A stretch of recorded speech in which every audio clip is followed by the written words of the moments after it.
I'm allergic to feathers, and this is the Science Fiction Rating System, a podcast about science fiction films, where we rank them and put them in a big list. We rank, not rate. But never mind. It's far too late to change that. My name is Sam Draper, and I'm joined by fellow rankers Chris Redding. Hello. And Alex Humphrey. Hey there. Can we do a name change this late in the game? Go on. No, let's not. Also, ranking system just doesn't sound very good. No, it doesn't. No.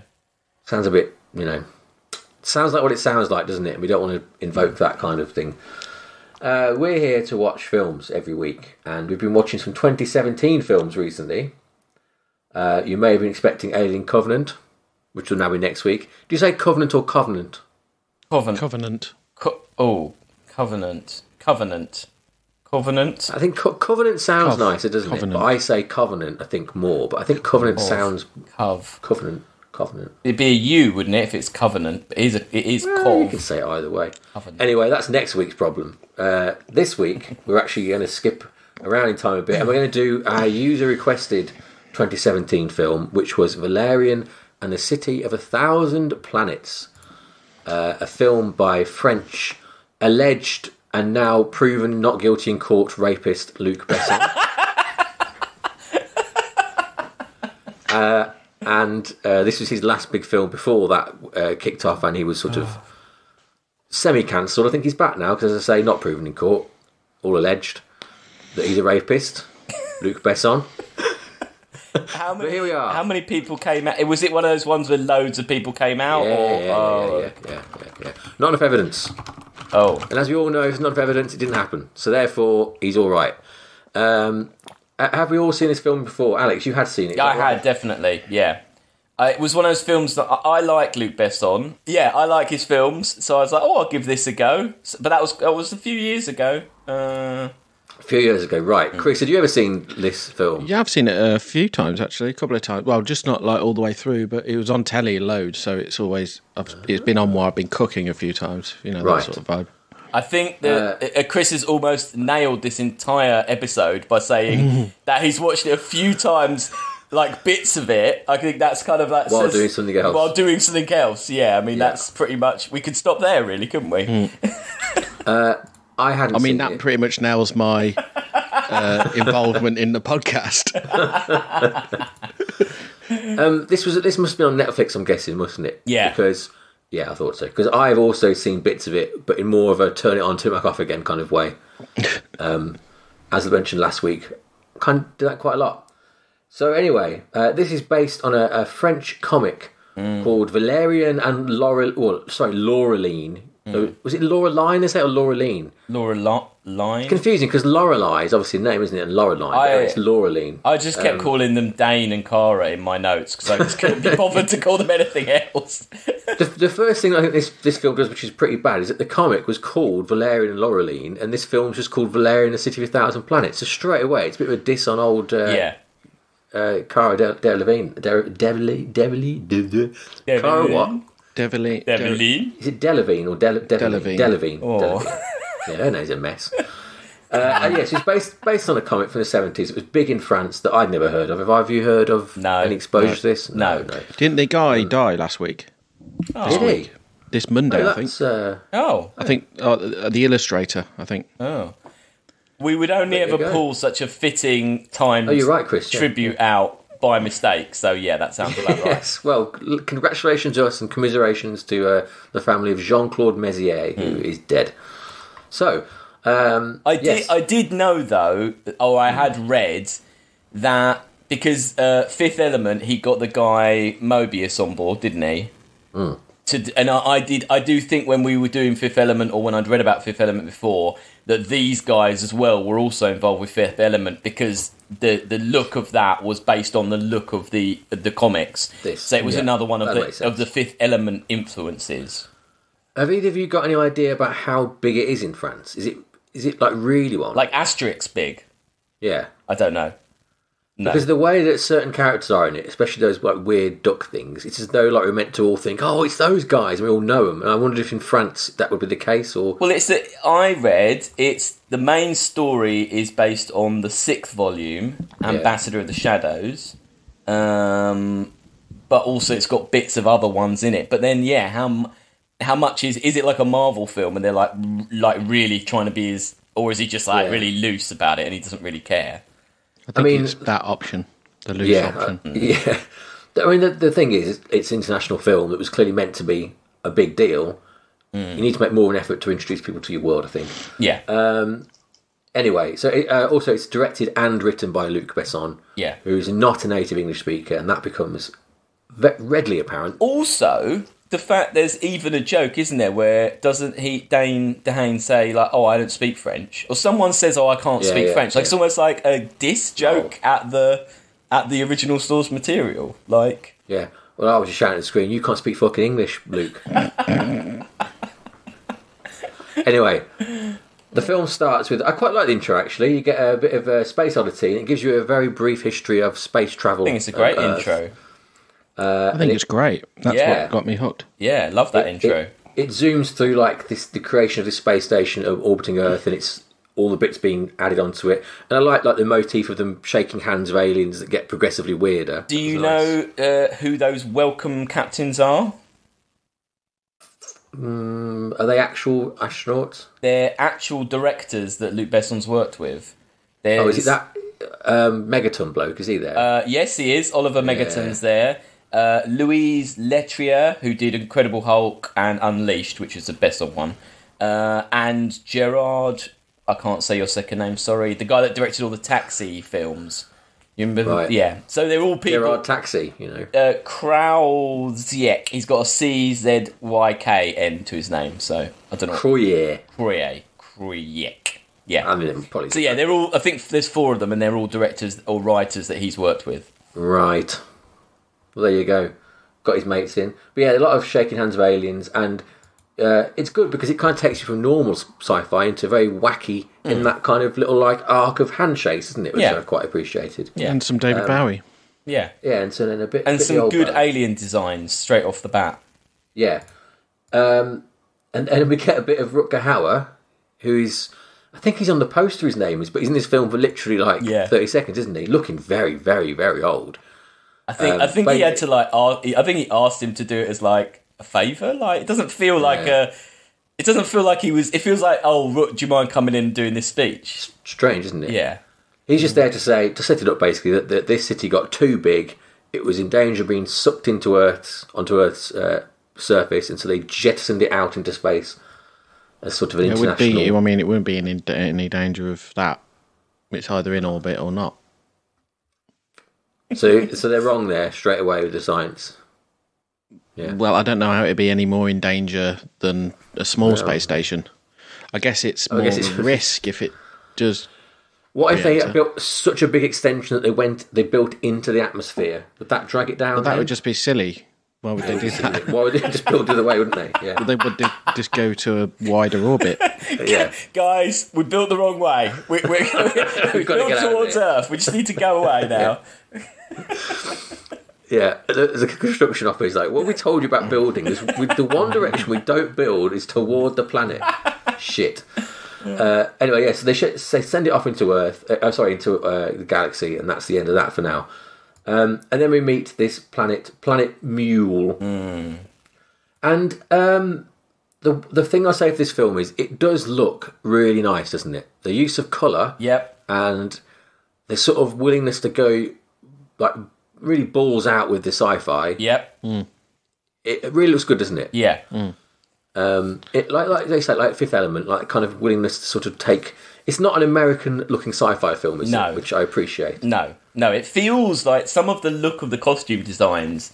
The guy, you know, the in the next scene, the kind of the team that is supporting Valerian and her. You know, they're wearing like a grey top, and then they got weird big helmets. They really look like Fifth Element kind of soldiers or whatever. There's a good design. He's just good at design and stuff, isn't he? Like that's where his strength. I wonder who did the design on it. I guess it wasn't Gautier again, was it? Like no, it wasn't Fifth Element, but whoever. I mean, the art and visual department of this film deserves better. Is my sort of takeaway from this film, because I think they did a great job. It's like coherently weird, isn't it? And also, you go through so many different like biomes, as is the word of the day these days. That and it's all unique and looks nice, isn't it? And this first planet, it's like Avatar place, isn't it? Yeah. Avatar on the beach. I put mermaid Egyptian models.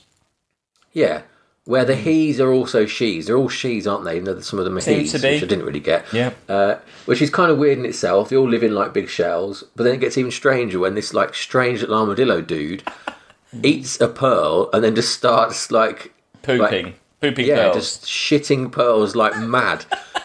So much so that when I saw it, I was unsure that I was actually seeing it properly, because they hold it, you see them from the front, don't they? Yeah. And at the back, it's just spraying out everywhere. And I wasn't really entirely sure what I was watching, but then it becomes clear as the film goes on that, yes, this little creature has the power to poo multiple amounts of one thing you give him. Oh, is that what it is?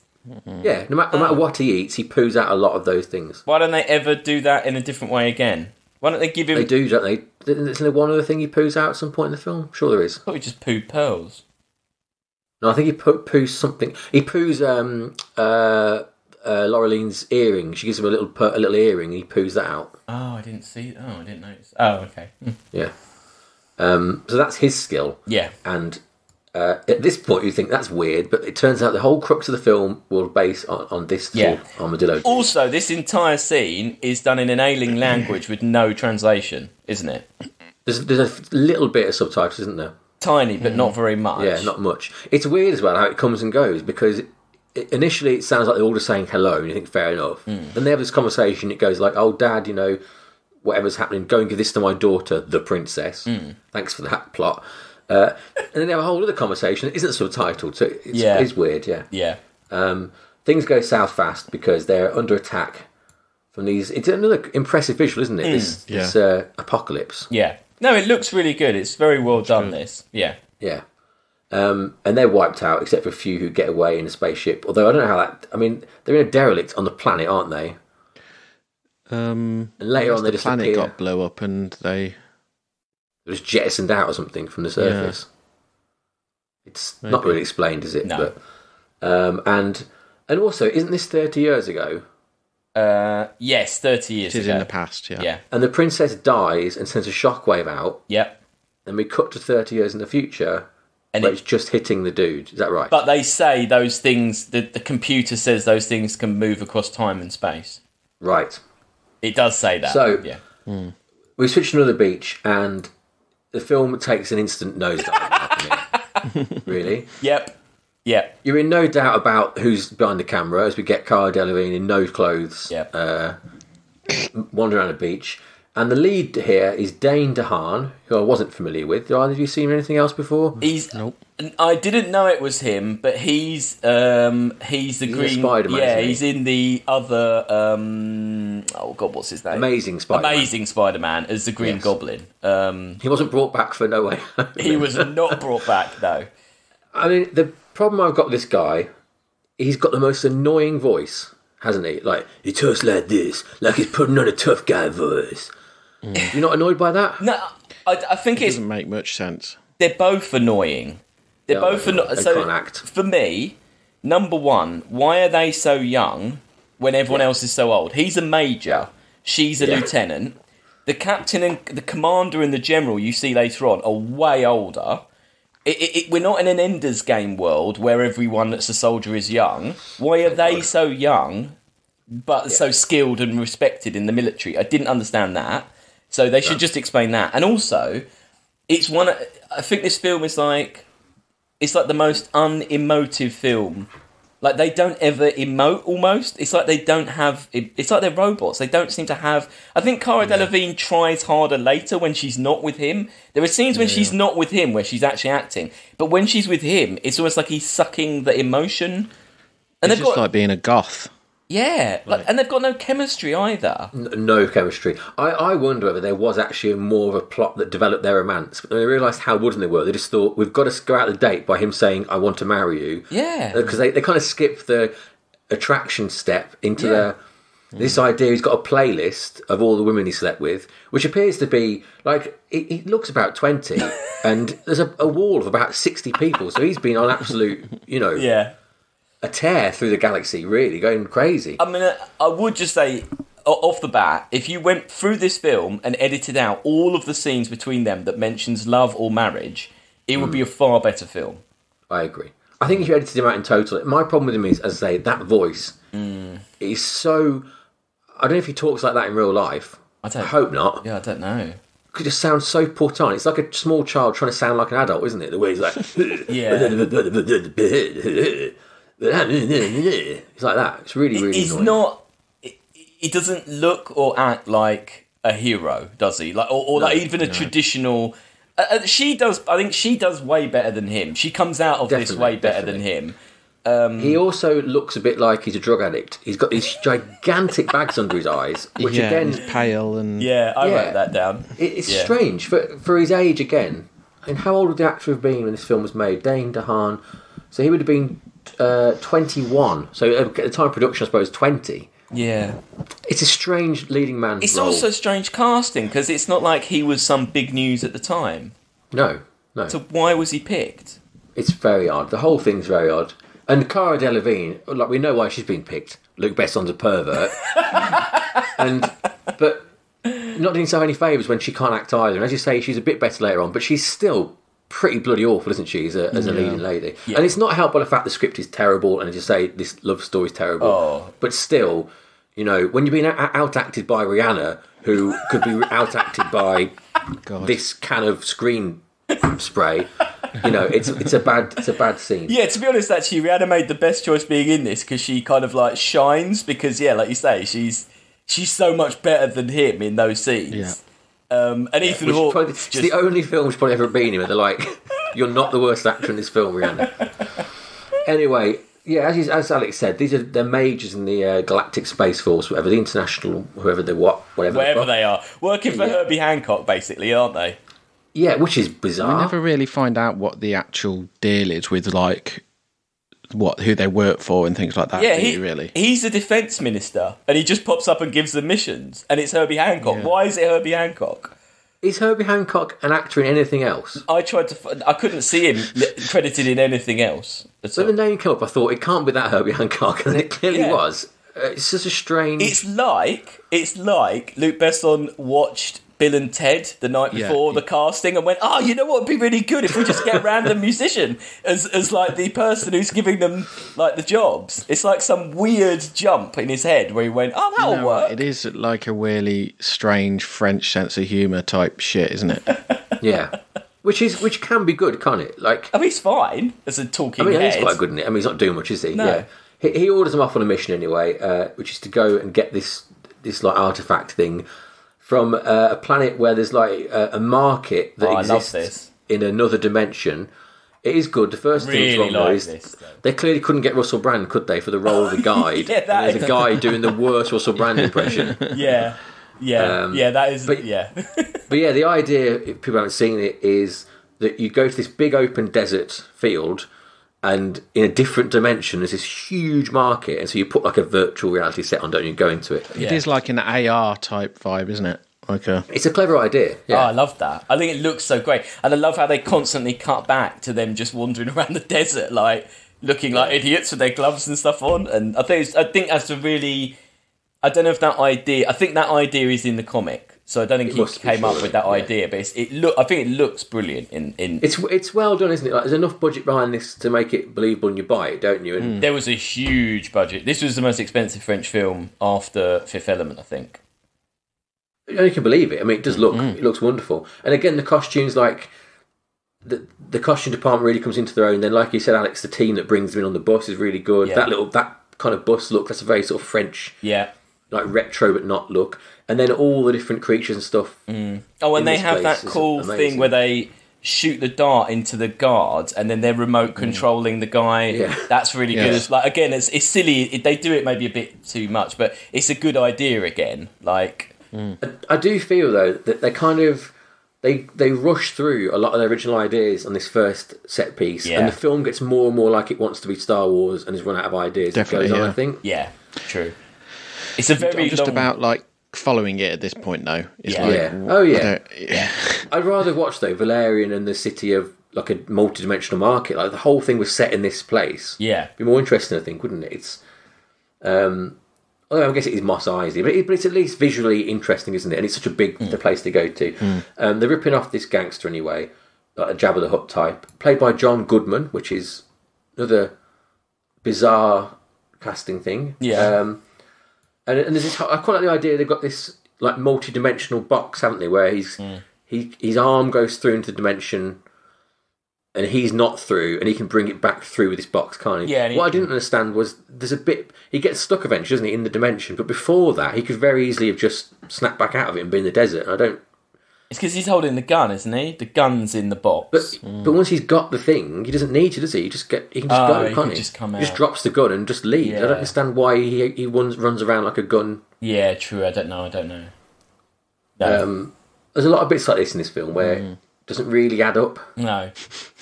You know, like the idea of this box with a gun sticking out of it running around, yeah, that's funny, but it's just not really, doesn't make sense. Very French. It is very French, as is he gets all the ball bearings on him and he falls through all those floors. Yeah. And he's in that weird, he goes like a weird like haberdashery or something, this like little like blob creature who's going like... that Teletubby thing, yeah. Yeah. Yeah. Yeah. It's good. It's strange. But again, it's fun, isn't it? It's interesting, it's weird. It's moving quickly. In some ways a lot more interesting than like recent Star Wars because you actually have never seen stuff before and you're there going, ooh, what's Definitely. this? Yeah. Definitely. It's got a visual element to it that is just, it's original, isn't it? And there's so much going on, especially in this early bit, that you're kind of... Yep. I can see why you would watch it more than once, really, with the sound off, especially, because there is a lot to see. I like to freeze frame it, watch bits of it. It's a good pace at this point. You're moving quickly through things at this point. And as much as like what the major two Cara and Dane are doing, it doesn't really make much sense. And her role of kind of just walking around the place and happening to be around at the right time to press a button, is again like they just couldn't work out what to do with a second lead, could they? Really? Yeah. But it'd be interesting to see whether the comics they're more of a duo, more useful to each. Interesting to see. What I'm guessing as it's called Valerian and Laureline in the comic, you'd hope it would be more of a... Because he's a thoroughly unlikable character, to look at, and he just looks so disinterested in the world. Yeah, I think one of the comics with the main one with her in, he gets captured at the beginning, and the comic is her getting him back. Right. So it's mainly about her. It is mainly about her. And like you said, that's the strongest piece of action in the film. Is that bit when she's by herself, going after him. Unlikable is the word, really. He just looks like a dope. He sounds like a dope. He's like... He just doesn't scream someone you'd want to, have a beer with. No. And he's obviously competent, but he's not, particularly... There's nothing he's doing that makes you think, oh, this guy's incredible. You know what I mean? He's not like a... He's not got the James Bond kind of, he's a prick, but he's like a competent prick, so you can see why people put up with him. No. It's weird. It's really weird. You know what else is weird about this film? Whenever they sit down in the space shuttle and it goes seatbelts and they put their arms all the way out for the seatbelts to come over. That's strange, isn't it? Well, that's probably just something you do in that world. Yeah, odd. Anyway, they retrieve the box and they go back to the City of Thousand Planets, which is a great visual thing as well, isn't it? I love the look of the city itself. Yep, that's really good. It's this big, black, hulking mass of sort of... It's like scaffolding gone mad, isn't it, really? Yeah. Which... houses all these different... Did they say how many people are there at any point? 3,200 species. Almost 30 million inhabitants. Sounds low. Do you think right in the middle then is the original space station? Yeah, it must be, I suppose, wasn't it? Yeah. Oh, in fact, isn't that why that's where the... at the end of the film, they're getting the old Apollo thing. That's in the centre, isn't it, I think? Yeah. And again, it's such a great idea. I'd love a film that is more about just exploring this planet, or some sort of it's a good concept. If there's a generational type thing, just going through through the just floating through the galaxy, and then things just latch on. Yeah, definitely. I think you can make a really good a murder mystery sort of noirish thing in this sort of environment where you're definitely someone's killed and has to go back through different layers of it and get deeper into the yeah. There's so much you could do with it, really. It's a fantastic idea. There are 200 different alien species in this movie. Luc Besson wrote a 600-page book describing in detail all the species, and the actors had to read the book prior to filming so they could adjust their performances depending on what species they were talking to. How they were supposed to remember that many species? Well, yeah. Wouldn't you just remember the ones you've got the scenes with? Yeah. Well, I don't think they paid attention, because when I finished watching this, it pops backwards with like special features, and it got interviews with the cast. An interview with Clive Owen, it was literally about 40 seconds long. Clive Owen, he was going, "Yeah, I play this character, he's a general something or other, like his name," and he goes, "And yeah, I'm like into this like war-y kind of stuff." He didn't even know what he was. It was brilliant. Clive Owen's just like comedy, isn't he? Like, yeah, I don't really rate him, and no, he's people love him though. They do, don't they? It's weird. What's that one we watched before that everyone loves? Children of Men. Yeah, Children of Men. Yeah, it's very good in that. See, they get back to base and they wear their uniforms. I liked actually Clive Owen's. You know, he's like sort of junk shop medal thing. He's got like a big breastplate.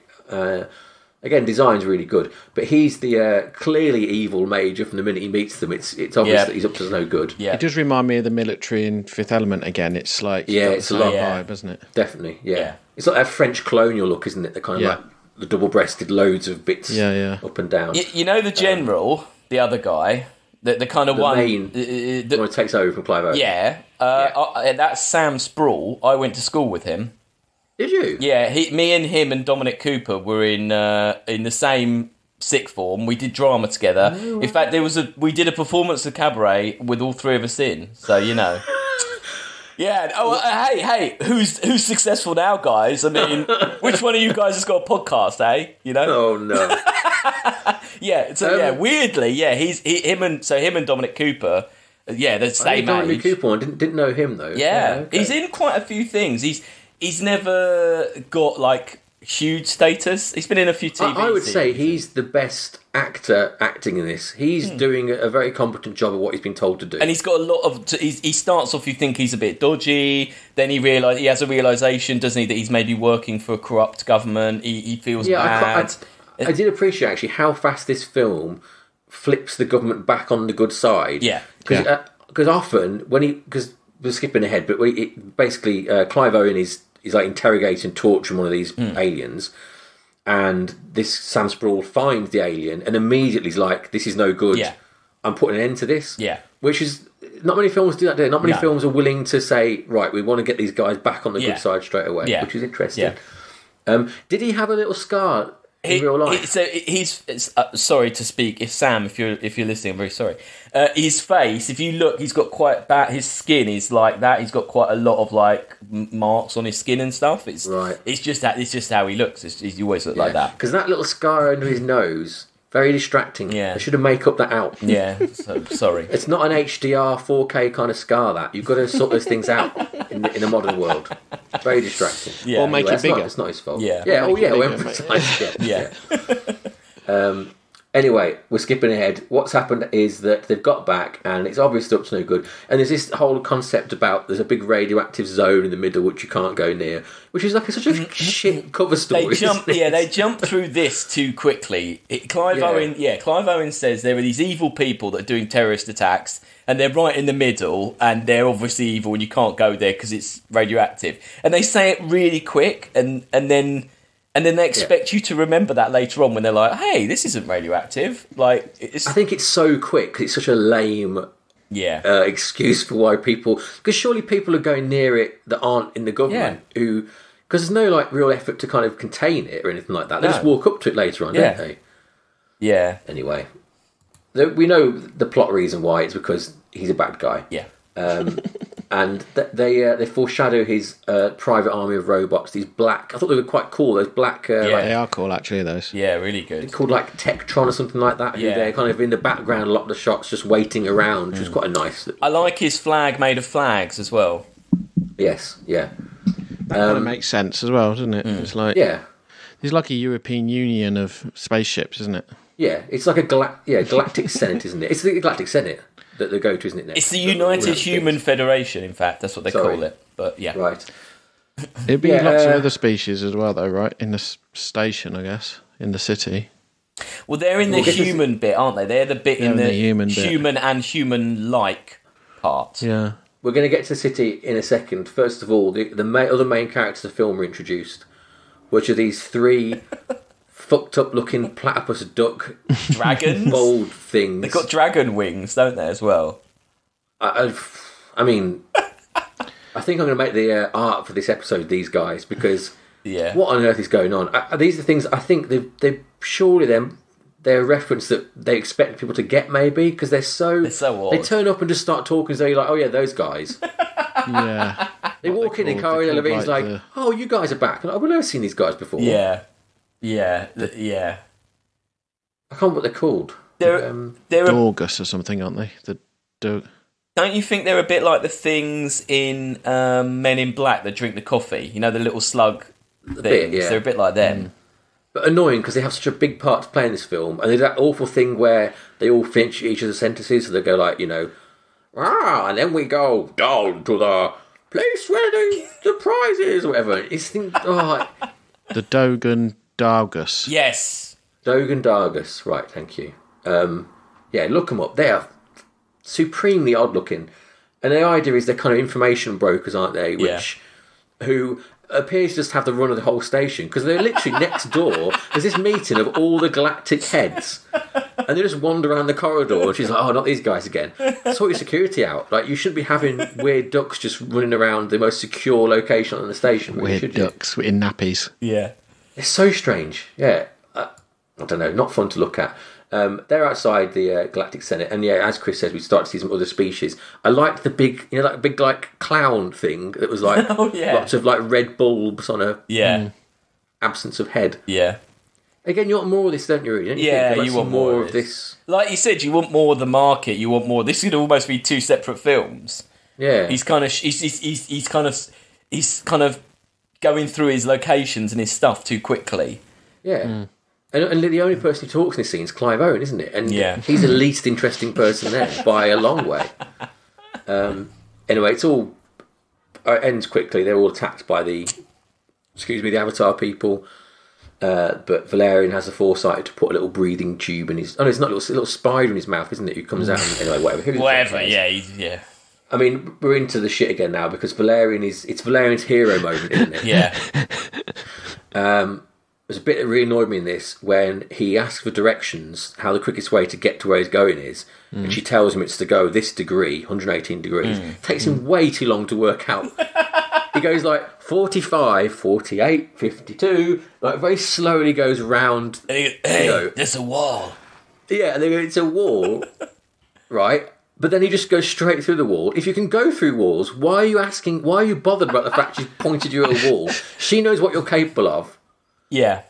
You've asked for the fastest route, and then halfway through that he goes, like, he complains again, doesn't he? He goes, oh, well, this might be the fastest route, but it's certainly not the easiest. Yeah. Like, it's your fucking job, mate. You asked for the fastest route. I love your voice. But then there's that really weird bit where he wants to pick up the spaceship, and she says, I'll go through number 18, and he's just falling through space, and she's like, oh, sorry, it was 81. But like in any other film, that would either be funny or dramatic, but they're just like, he's like, oh, I'm falling through space. And she's like, no, do you remember what he says? I'm sorry, it was the other one. Like, well, no, what's he say? Do you know what he goes, that's okay, everyone makes mistakes. That's what he says. That's the line. But I just don't understand how that makes that a joke then, that whole sort of it's really sequence. Weird. It's stupid. No, it's really so weird. Poorly written. Yeah. They're so clearly going for like some Han Solo level bantz, aren't they? And just missing the mark by a million miles. Zero bantz had. It's basically Last Jedi level bantz. Yeah. And this whole sequence is extremely Star Wars, because he chases the ship, doesn't he? And it's like the Jedi, it's like the second Death Star chase through the middle of it, isn't it? With going past the pipes and stuff like that. It's all... He does do that really cool thing where, I think he does it when he goes through the walls, and he does it when he falls through in Big Market, that you see like almost like 5 locations, but as it really quickly in succession, you just see these locations. Yeah. I think that's a really clever... Like, it looks really good, because you're just like, whoa, what is all that? Like, you know... Whoa. Valerian's more like, whoa, that was insane. Dude. That's crazy. Dude. It would be better if he was a stoner. They should have just... Yeah, they should have said he's just a massive stoner, and that's why he's so slow and, like, got that voice and those eyes. Yeah, they should have explained it in some way, shouldn't they? Yeah. Or like he'd got a really famous dad or something, which is why he'd got the role he had. Or he was like a really old stoner, and then they like de-aged. He had like some de-aging treatment, super... That's why he'd slept with all those women. Yeah. Yeah, he'd been around. Yeah, he's basically like an old rocker. Yeah. Would make more sense. He vanishes now mercifully. Yeah. He goes beyond the forbidden zone. And the film kind of gets a bit better at this. Like, for a moment... It does. Before it gets better, though, when he does vanish, and they go, you've got 20 seconds till you go into the zone, we can't make contact with you. And they keep saying, we cannot make contact beyond this point. He goes beyond point, and for about 5 minutes, she shouts at the thing, Valerian, Valerian, Valerian. It's just, and you've spent so long explaining to us that you literally, there is no way you can communicate. Yeah. So you know that. Anyway, things like that Just really shout bug louder. me. Just shout louder, though. Yeah, just... yeah, that's all it needs. That's what she thought, and I want to try shouting louder. The birds come back, and they have a big role to play now. As she sort of bribes them into taking her down into to find where he's gone. This is very French. This next character, yeah, a champagne drinking pirate, pirate called Bob. Cyborg pirate who he does. You know when people like vamp and they like really. You see it in theatre a lot, don't you? People like really over-exaggerate. Yeah. He's been told to act weird, and he's like, all like, Well, I think they're all trying to like make a memorable role out of it for themselves, aren't they? Yeah, exactly. And because it's French, they don't know when to say no, do they? So, like, if he's vamping up to 110, yeah, they love it. But it just, I don't know, it makes me cringe. It's very cringy, that kind of thing. Yeah. I think. Yeah. It's also not really needed at this point. You've just had a chase sequence. You don't need another underwater kind of wacky chase character with a big monster whale thing. And it's all a bit like, do we need? Well, this is the Phantom Menace chase, isn't it? Yeah, true. Only they do the almost being caught in the jaws thing about 10 times, over and over and over. And this was a weird film because it gradually gets worse, I think. And it's like they kind of... Like I said before, they use the ideas up so fast, and then these ideas, they really milk each section now of like, we're underwater, isn't that exciting? Here's 15 attempts to get away from the jaws of this thing. Yeah. And Bob, like, he's just not... I mean, what even is this character? He's like not even... Barely in it. I mean, it's a very short sequence, really, isn't it? Like, so strange, yeah. I'd like to see, like, how much of this has been changed in the edit, how much... How much longer it was. It's long anyway. I mean, it's really long. How much they've cut out. I bet there's a 3-hour cut, isn't there, of it? Yeah. Probably, yeah. Because you're right, I bet there is a lot more going on. Or was it meant to be 2 films? Was this like the halfway point? Maybe. Maybe. I know they definitely had a sequel planned. I read that. But that didn't happen. Anyway, she catches up to old Valerian, who's crash landed. And I quite like this thing of where there's like these butterflies floating about. This was a nice like visual, wasn't it? Oh, that's really cool. Yeah, I like that. And the idea that these are being fished by these weird creatures. Yeah. To be honest, I quite like this next scene, the food scene. I quite like this scene. Yeah. It's all right. I'm not sure about these characters though. They're a bit like how can I say this without shit, but also like it's a bit problematic. Like it's that kind of like Pickaninny sort of. I can see you trying to say there's like a tribal element to it. Yes. Like the way they've got like shrunken heads and the way they act. It's very sort of vaudeville racist. Yeah, okay, I can see old-fashioned racism kind of thing. I can see what you're saying here. Which I guess that might be my 2022 woke brain putting too much onto it, but it was very... Leave your woke brain at home when you go to French cinema. They should have a disclaimer at the start of the film, shouldn't they? Yeah. Yeah, I think if it was on Disney, if it was on Chinese films or like Disney, it'd just say, this is French. Yeah. I think the problem is that I do find this sequence funny, but because you're going back and forth between a gratuitous Rihanna sex show and or her... As much as she is doing a great job, her character arc is just ridiculous. It's too much going on. I think if it'd just been one or another, it'd be all right. But because you've got both things happening simultaneously, it gets a bit much. Yeah. I think you're right. The Cara Delevingne trying on dresses and stuff, that is the best bit of acting she does in the film. Yeah. And it's notable that's against a CG character as opposed to Dane Dehaan, who's offering a less as a co-actor than I assume a stick with a face on it when she was in the room. But a panting stick. Yeah, because it's all that. It just makes that. It just goes, doesn't it? It just makes that noise. So it's just a person with a stick making that noise. Yeah. Again, they ruin it though with that when she shouts very loud at the creature so it can shout back and put spit all over her face. But her reaction, whoever just shouts loud at someone, why would you just suddenly decide to just go, ah? It makes no sense unless she knows what the payoff of that scene is, which she shouldn't. So that's how her arc, as Alex mentioned. Valerian, I mean, this is weird as well. Ethan Hawke pops up as Johnny the Pimp. He's having a great time. He's loving it. But it's strange casting, and Johnny the Pimp's running a strange business where he appears to attract one punter and then give them a very long show for free. What business is this guy running? I didn't even think of that. What was the point of what's that? Going on? And the show is Rihanna pops out and basically goes through Luc Besson's sort of like... what's the word? He's not perversions. What's the word? Catalogue of fetishes. Fetishes. Yeah. You've got a schoolgirl. You've got a nurse. French maid. You've got a French maid. It's like they were trying on outfits, and he just goes, "Just do them all." Yeah. Pretty much. Yeah. I mean, he's clearly thought, "I want to see Rihanna in all these outfits. How much have we got to pay her? And how can I create a role where she tries on all these outfits for me?" Well, it's funny, isn't it? It's like... What film do I have to make? Yeah, the whole thing's based around this one scene. Or it's almost like they were in the pitch meeting and the producers were like, "Look, the best bit of Fifth Element for me is that opera scene. Really high art there, Luke. You did a really great job bringing some modern French high art. It was cutting edge. We need another musical number." And he's like, "I know what we'll do. Let's just get Rihanna to strip for 5 minutes." Like, gratuitous is not the half of it, really, is it? It is so ridiculous. Yeah. Especially as you quickly learn that she can become literally anything, not just versions of a sexy lady. Yeah. And it's just a bit too long. It goes from like... A lot of films have like a little, sequence where a girl dances, but this has got to be 5 minutes of solid. It's too long. Yeah, too long. At this stage of the film. Yeah, especially hurtling into the third act. Let's stop to watch Rihanna strip for 5 minutes. When he's walking through that bit and the women keep approaching him, which was your opening quote. The woman in the pink hat and the girl on the swing are the princess and her mum. If you know what I mean, the alien princess and the mum. That's them out of cost. The voices, that's them actually, what they really look like. Yeah, right. Okay. Right.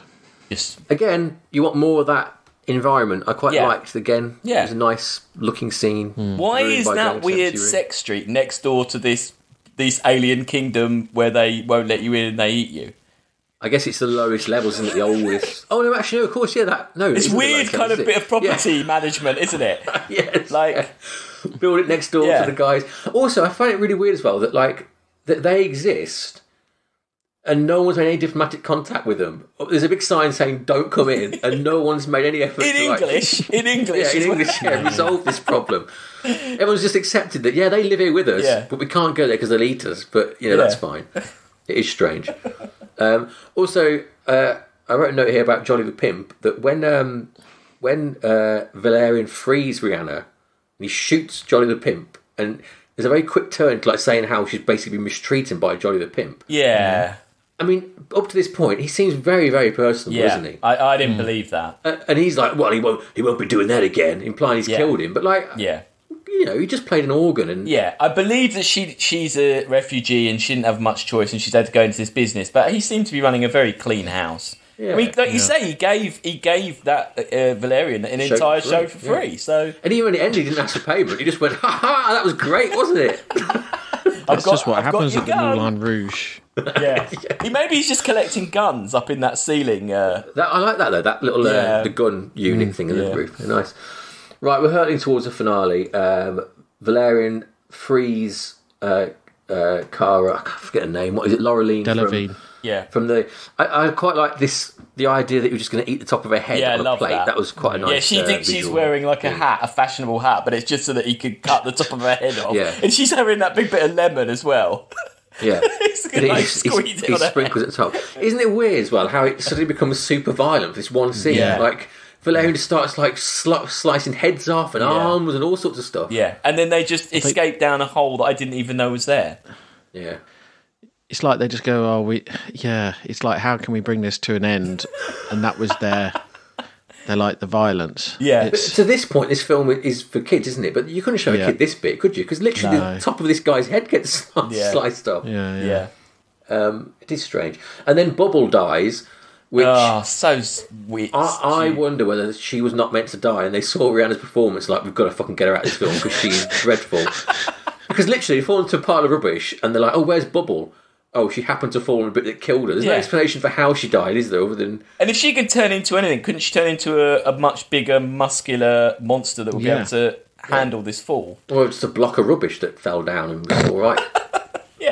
Yeah, it's really weird. It's just very oddly... Her death is a completely unearned moment of like... Yeah. Love and affection between her and Valerian. It was all like, oh, you did your best of what you could be, and you can die happy. And then she didn't say like, oh, for my species, death's actually better than life. She keeps saying, I think she said several times, she goes, yeah, for people like me, we'd rather be dead.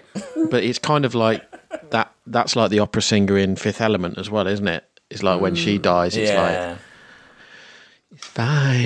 Yeah, and he has to go in her guts and stuff, doesn't he? And pull out those that thing. Oh yeah, that's horrible. Yeah. The stones. Bit weird. It's just a bit weird, isn't it? It is a bit weird. So our finale, we're back in with these Avatar people who have... they're living... There's no radiation. Shock. And they explain the story, and there's a really hilarious bit where they show the flashback to the fleet, the human fleet over their planet, and they don't show Clive Owen's face. Yes. But it's so obviously is what, like... Well, literally, who else could it be? We already know he's a bad guy. Yeah, it's already good how they can do that with their flashbacks. Yeah, so we're meant to wonder, and the payoff of that's hilarious when he does reveal it was him, and it flashes back again, and it does that zoom camera around to his face, like dun dun dun. Yeah, it was Clive Owen all along. Yeah, the Avatar people explain how they basically got out off the planet, learned all about the galaxy, and the whole thing is that they're trying to. They're like recreating their world, aren't they? Yeah, I did quite like, as messages go, I did quite like the idea that they were like, look, we're over it. It was shitty. Humanity's shitty, but we're over it. We just want to go back to where we came from. We're not hunting you down to kill you or anything. We just want to get out of it. Thanks. I thought that was quite nice to have a bit They are of actually quite peaceful considering, aren't they? Yeah. Yeah, they're very forgiving and very nice. Well, yeah, they're considering weapons. what they can do some pretty cool shit. Yeah, they just immobilised people, didn't they? They didn't kill people. And they need the whole thing is they need these pearls, don't they, to power this thing that will create this big. I don't understand what it was. Was it like a virtual world they were going to? I didn't really understand. Yeah, I think it's how they. I think they can actually remake the planet. I didn't really get somehow. it. But they flew off in that ship, didn't they?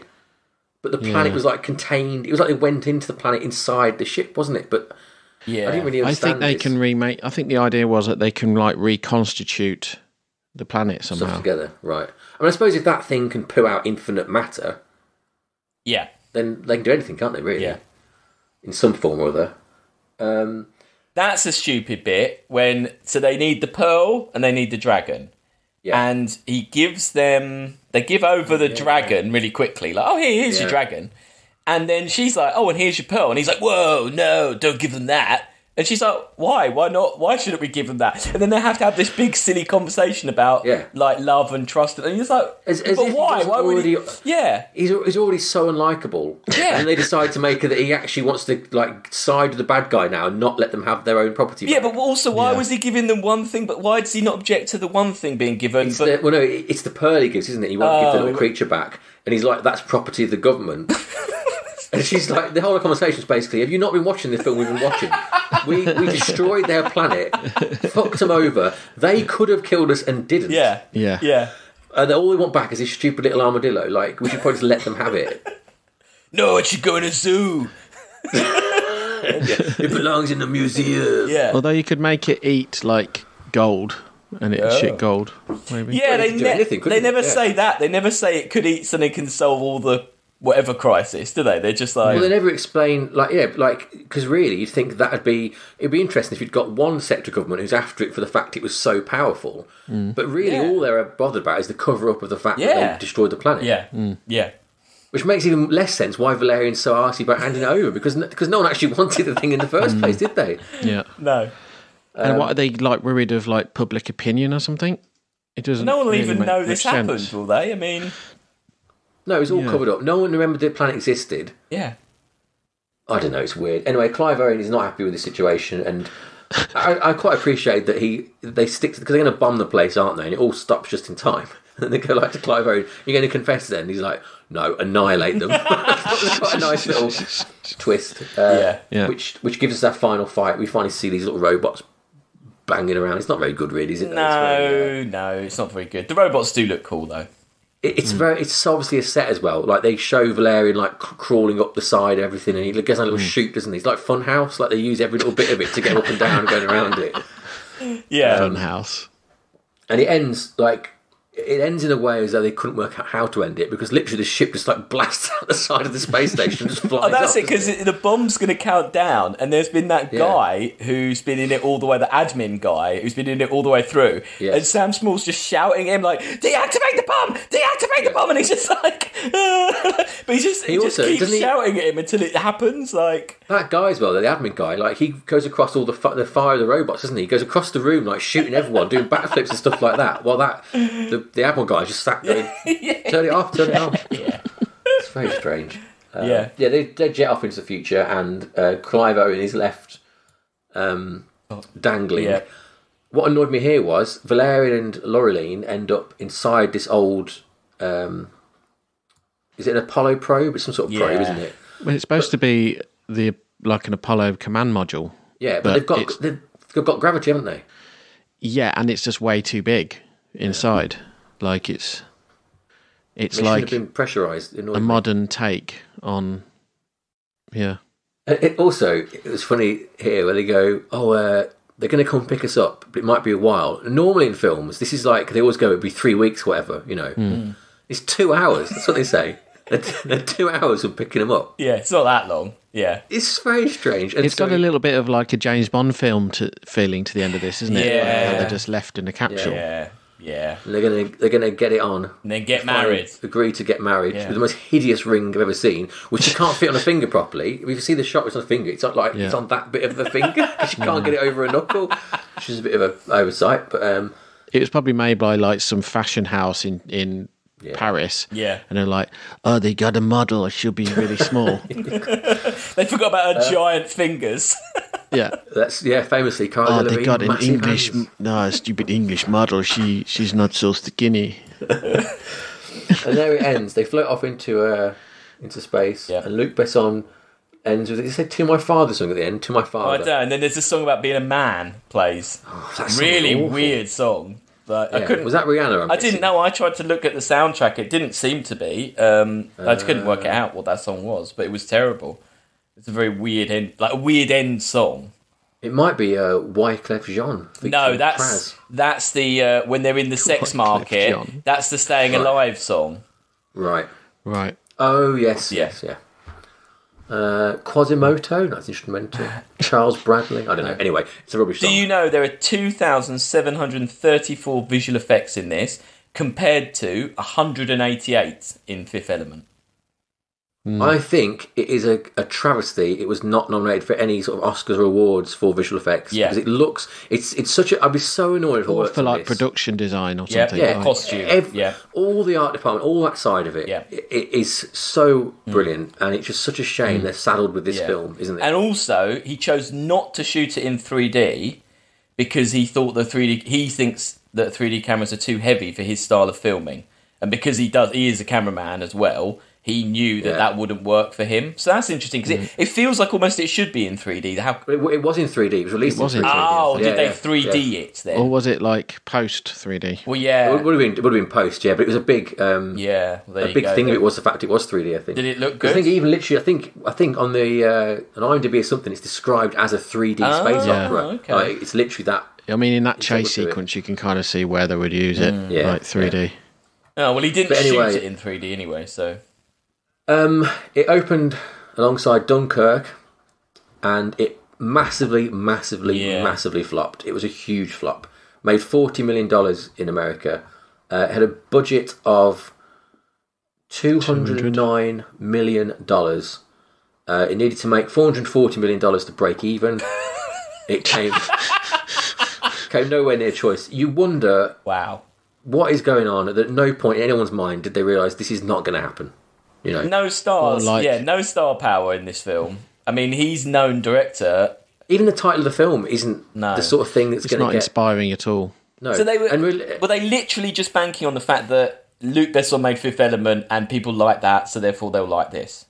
I mean, it's France trying to do a Marvel, isn't it? Yeah. Yes. That's what it is. It's France thinking, we've got a comic. Yeah. Let's do a Marvel. Yeah. Let's do a Guardians of the Galaxy kind of thing. And the title is so unwieldy, though, that it feels like it's a translated title type thing, isn't it? It's like yeah. I don't know what you'd call it though, because Valerian by itself isn't a great title either, is it? I don't know what you'd. At least it's simpler. It's one word that you could try and mispronounce. Valerian. Yeah, it should have probably just been the two names because it's got more about it, I think. Yeah, you're right.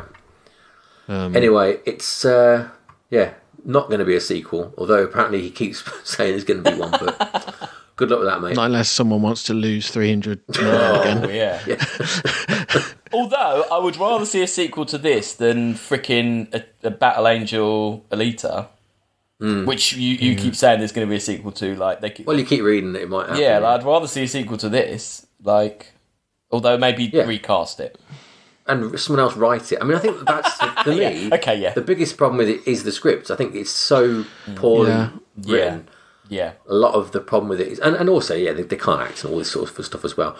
But I think the script and the plot is the general problem. Yeah. Anyway, overall, just that. Yeah. Just that small trifle. Right, Alex, final thoughts. What do you think? I think it looks brilliant. I think it's got some really good ideas in it. I like all the costume, set design, the effects, all of that. Brilliant. I think having it. If you ran a bar and you just had that on the TV in the background, it's one of those films, isn't it? In the background, just to look at every so often or freeze frame. Maybe an art book. An art book of this film would be good. What review? It's just on in the background. On in the background, yeah. In a bar. Yeah. In a pub. I'm not even looking at it. In the corner. I'm not even looking at you. In a really loud bar. A big telly though. I'd have it on a big telly. Right, but behind the bar. Yeah, behind the bar. Yeah. Maybe on more than one screen. No, but the acting it goes from Sam Spiel's doing his best to people who are just terrible. Dane and Kara's okay, but the main guy's awful. Yeah, the script's awful. All the romance stuff is just such a misfire. It's unbelievably, it's painful. It's almost a bit painful to watch. Yeah. So basically, looks good, sounds crap. Chris? Yeah, I'd go with that. It's a shame, as you say, because they've got kind of a lot of the elements that you need there to make something quite cool. Mm-hmm. And it's just a shame they couldn't find any, good writers. Yeah. And it's kind of like this French aesthetic in storytelling, which they've kind of superimposed this Americanism onto it. Yeah. And it doesn't quite work. I think Fifth Element worked, but they had some star power with that, though, didn't they? Yeah. Definitely. I don't actually know what they were thinking with this. I don't really. No. I think one of the problems is that if you're French cinema, BNP Paribas, whoever they are, and you want to make a crossover film with a French director, Luc Besson is the most well-known blockbuster French director by a mile, isn't he? So you kind of got to go with him, and then you've got to do it on his terms, and he will say, "I'm going to write it," because that's what he does. He writes and directs his films, isn't he? So you're kind of stuck, really. Well, he's written a lot, and then some stuff he's written and not directed. But they're normally just. But that's the weird thing. The stuff he's written and not directed are normally very tight, punchy action films that are actually they're cheesy, but they're very tight. They're not you get one concept and then it just runs all the way through. But you wouldn't ever say they're written well. The dialogue's they're not. No, they're not written. Lucy well. is terrible. Yeah. Lucy is really dog shit. No, that's the only film that's so bad that we were going to watch it for the podcast and didn't. I think. No, I'm not doing that. So it's a shame because I actually think Cara Delevingne could probably do stuff in the right genre. Yeah, I think. Have you seen Suicide Squad? Yeah, she's abysmal in that as well. She's pretty bad in that. Absolutely abysmal. Yeah. If it just been, I think if it had just been her and not him, it might have been a better film. Yeah. Oh, well, I mean, without a doubt, any film without that guy. He's just thoroughly I mean, you just see the poster and his like face, and you're just there going, "Why the hell would I want to watch you?" It's really weird, like how he's so unlikable, and they double down in every aspect of him. Are they trying to go for like a teenage girl, like emo? Yeah, I think they were. But the thing is, there's not enough of them to pay back all this money. No, you can't just appeal to that audience. And if for a property like that, you need something like Twilight that is already so huge. You know. Yeah. I mean, also the poster says from the legendary director of The Professional, The Fifth Element, and Lucy. Right? No teen is going to go to that film based on that poster, are they? No. You know. No. Anyway, No. yeah, I'm basically in agreement with you two. It looked lovely, and that's it, really. It's dragged down by everything else. Where does it go? I mean, it's not. I mean, Fifth Element is like 25, I think. It's really 29. That's very high. Yeah. And it's a great film. Nowhere near that. It's nowhere near that. No, it's right down. Have you got anything else visually exciting but otherwise rubbish on the list? Can't think of anything. Elysium sort of area, maybe. Superman. It'd be lower than that. It's tough because it's a real like 1 out of 10 for me in terms of plot and action stuff, but it's a kind of an 8, strong 8 visually, so it's a real hard one to... Treasure Planet. Oh yeah, that's kind of a good shout. Where's that? 124. And Sunshine. See, I would say Sunshine to me looks really good, but I hate the plot of Sunshine and I hate the plot in Sunshine. I'd say that Sunshine and Treasure Planet have got more competent plots and acting than this, though. Okay. By a long way. Logan's Run is below Treasure Planet, though. That does not have... I think this is too high. I think we need to get lower than this, personally. Actually, no, Elysium is a good shout as well, because that looked really good, but the story was terrible. I think lower. Lower than that, okay. I don't know. You've got your sort of Galaxy Quest area, 177. Attack of the Clones, that kind of area? Waterworld, Attack of the Clones? See, I thought Waterworld because of the level of flop. Yeah, fair enough. Yep, I'd be happy with that. Well, Toys, there you go. Toys is another visually spectacular film with a very odd... Apart from LL Cool J, really terrible acting. So would you call it better or worse than Toys? I would watch Toys. I think I would. Yeah, because Toys is really original. This looks a bit like Fifth Element, so... Cool. Mixed with Guardians of the Galaxy. We haven't done Guardians of the Galaxy, have we? We have done the first one, yeah. Did that really, really early on. Yeah. Was that our second episode, I think that was? But that was fan service. Yeah. That's when we were trying to appeal to people. Before we knew there was no point. Yeah. Well, there we go. Our 225th film enters the list. I'm glad we watched it. Thanks to whoever suggested that. I forgot his name. It was the guy who was in a red state but was a blue in America. Yeah, it was a good pick. It's a good pick. Yes, thanks a lot. Next week we conclude our 2017 look back with Chrissy's choice: Covenant or Covenant? Covenant. Alien Covenant. Trying to be Dave. Alien Covenant. I'm being Walter next. Alien Covenant. Alien Covenant. Help me play this flute. Would you like me to do the fingering? I think that has got... I know it's one of the worst lines in cinema ever, maybe? I mean, it's up there. It's got to be up there. Up there. Yeah. Anyway. That's next week. Next week, yeah. Yeah. That film had another bad... Anyway, no, it's next week. Doesn't matter. Right, okay, Alien next week. Correspondence, nothing to report. Follow us everywhere. Sci-Fi Rating. Get in touch. Tell us your films, etc., etc. Oh, check out my new podcast, Vanity and Presumption. Forgot to plug it last time because there's 3 episodes up now. Exclusively available on Spotify. Which sounds like I've got a deal. Yeah, I was about to say it sounds like that's very clever. That sounds like they're sponsoring you. It was clever until I undermined it immediately afterwards, but never mind. Right, join us next week for Alien. Say goodbye, everybody. Bye. But what's French for goodbye? Au revoir. Au revoir. Bonjour. I was going to say bonsoir.